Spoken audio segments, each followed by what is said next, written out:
Hey everyone, PAC-PREZ here. One of the reasons our customers love PACLOCK is because of our innovative spirit. No other manufacturer develops or launches new products as quickly as we do, not even close. But sometimes a product doesn't launch quite like we planned.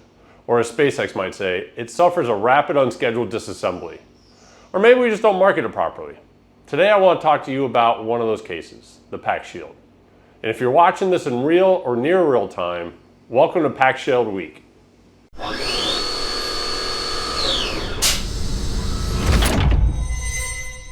So yes, we're calling it PAC-SHIELD Week because we're having fun with this launch. There's a giveaway and we'll be dropping 2 follow-up videos. One for locksmiths, how PAC-SHIELD helps them serve their customers better, and one from Patty's Lock and Learn series showing how exactly to install it. But first, let's talk about why exposed shackled padlocks suck and how PAC-SHIELD fixes that. I've said it before and I'll say it again. If there's an exposed shackle, that's what I'm going after with a battery-powered angle grinder. I don't care if it's a PACLOCK, a Master Lock, or any other brand. The exposed shackle is always the weak point.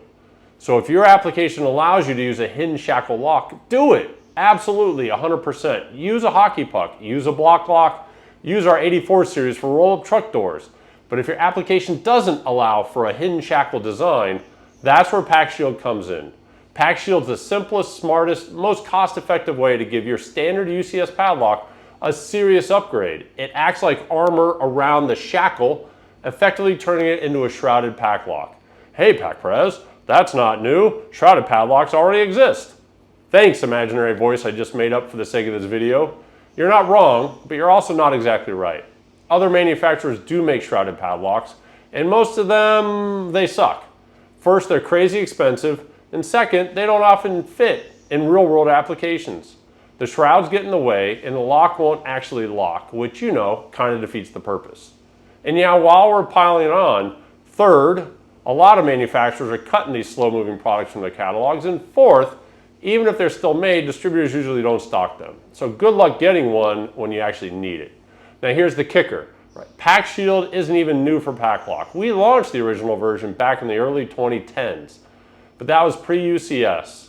And back then, every shackle diameter needed its own custom PAC-SHIELD. Distributors hated it. Customers were confused. We had 87 different versions sitting on the shelves.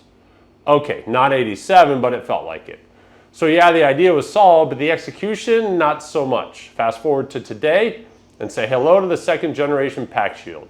The thing is ready for action. One PAC-SHIELD now works for 3 UCS padlocks, the UCS 1A with 1/4 inch shackle, the UCS 2A with a 5/16 inch shackle, and the UCS 3A with a 3/8 inch shackle. 3 locks, 1 PAC-SHIELD, installed in about 30 seconds. Oh, and I should mention, PACLOCK didn't invent this concept. The idea came from a father and son think tank. Brilliant guys. They licensed the design to us back in the day. This go around, we're using 304 stainless steel, and that matters. Why? Because powder coating eventually wears off, and if the steel underneath is just mild steel, hello rust. But 304 stainless, it laughs at rust. It also work hardens under a grinder and is more flexible than hardened steel, so it resists breaking and buys you more time under attack. Some other features worth mentioning, you can install the PAC-SHIELD on any UCS 1A, 2A, or 3A padlock like I mentioned before.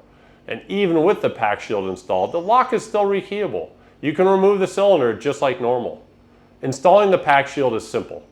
Unlock the padlock, slide the shield down over the top, then bend the bottom tab into place using a mallet or a hammer. Wait a second, PAC-PREZ. If that bottom tab is exposed, couldn't a criminal just cut it off and remove the PAC-SHIELD? Nice try again, imaginary voice.